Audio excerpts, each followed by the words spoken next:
بعنوان الفستان الأبيض كفن، قصيدة كتبها عادل أبو رصاص القيسي، والقصيدة تحكي وتعبر بما فيها. أداء الشاعر أيمن هيثم.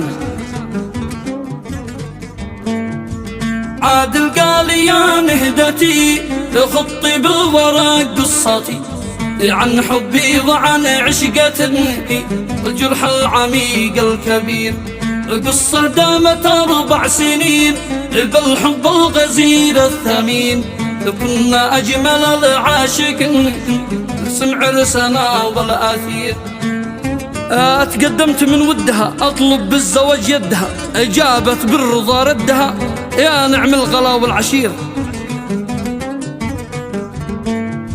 اتقدمت من ودها أطلب بالزواج يدها، جابت بالرضا ردها يا نعم الغلا والعشير.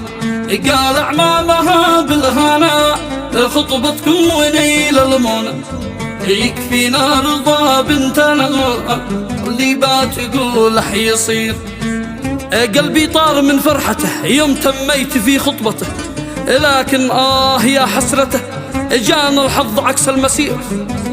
الله يعين. قلبي طار من فرحته يوم تميت في خطبته، لكن يا حسرته جانا الحظ عكس المسير. بعد الحلم واجمل شعور انا شخص حاقد غيور، قل اعمامها قول زور عني بالكلام نكدني، خلى اعمامها يفسخوا لخطبتنا ولا يرحموا عني بالكلام صدقوا الشخص الحقود الحقير. غير حلمنا والطقوس وسقانا المرارة كؤوس، صار اليوم خلي عراوس وانا في جروحي اسمي. مغصوبة من اعمامها تتزوج في آلامها، طفوا فرحة ايامها اسقوها الفراق المرير. زفوها بجرح الضلوع والفستان كله دموع، والورد احترق والشموع ذابت فوق كاس العصير. زفوها بجرح الضلوع والفستان كله دموع، والورد احترق والشموع ذابت فوق كاس العصير.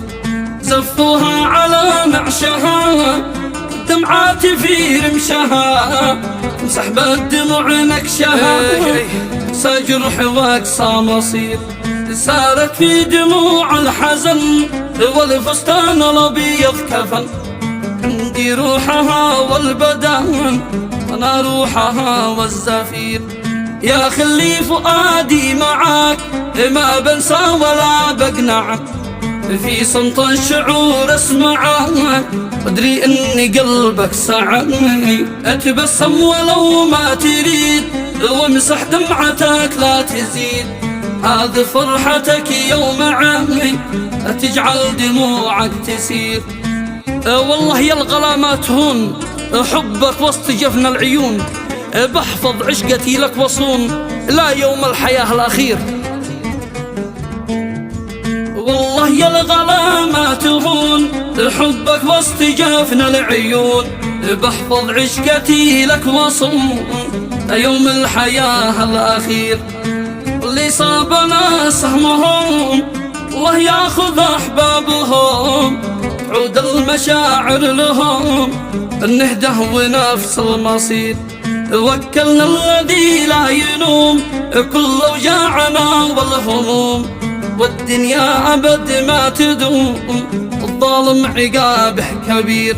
ولختم الصلاة والسلام إلى المختار نور الأنام، صلت ما تشن الغمام البدر السراج المنير.